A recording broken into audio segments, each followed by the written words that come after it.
Our investment universe is all ASX listed businesses outside of the top 100 with a market capitalisation of greater than 150 million.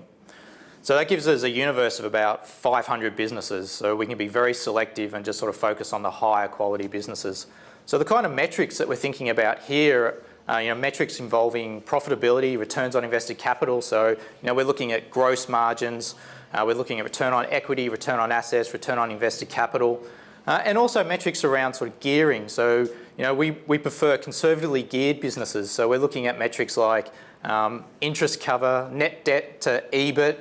So there's sort of really the quality type of metrics that we're looking for within our emerging leaders strategy. This differs somewhat from sort of the large cap strategy that we've got, where we're focusing more on value and growth to be sort of more style neutral. We think there's several advantages to running a concentrated portfolio. Firstly, we think it provides us with a really strong ability to outperform. So our active share or our difference to the index is very large. Active share runs at about 90%. So that means that there's only 10% of our portfolio that's actually included in the benchmark. So we think that gives us an ability to outperform longer term. However, we think we can do that with adequate level of diversification. So holding 20 businesses, we think, provides enough diversification.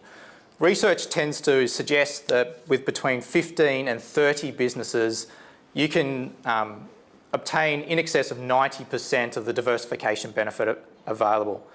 And then finally, we think it's a good risk management tool. Only having 20 businesses in the portfolio allows us the time to truly understand these businesses. We can understand the industries they operate in, the drivers of their revenue, the drivers of their expenses, the potential risks and opportunities that these businesses face. So, overall, we think having a concentrated portfolio allows us the ability to outperform whilst getting enough diversification and adding to our risk management strategy.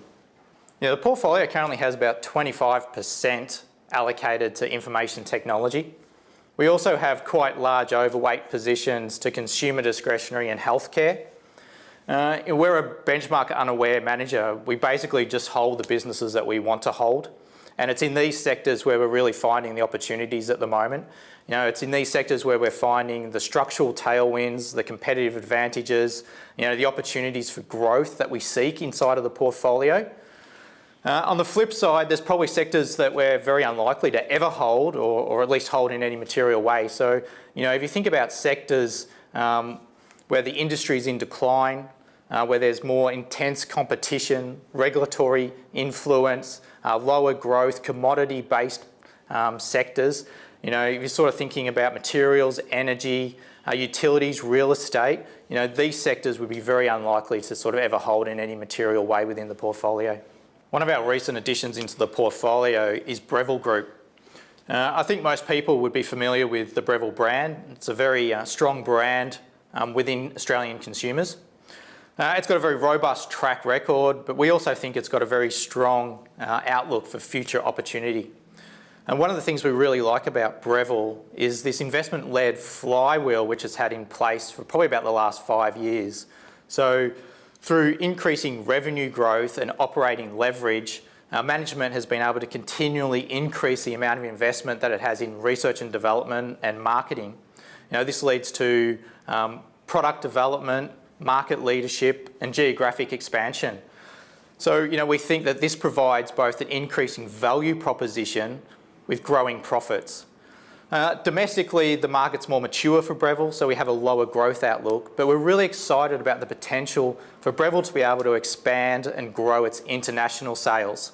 So basically grow international sales as it's leveraging its global platform, its strong product offering, to be able to sell more product to more customers in more markets.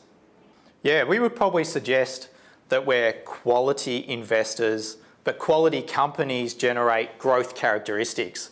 So if you look at a lot of the research houses, asset consultants, they would bucket us in the growth manager.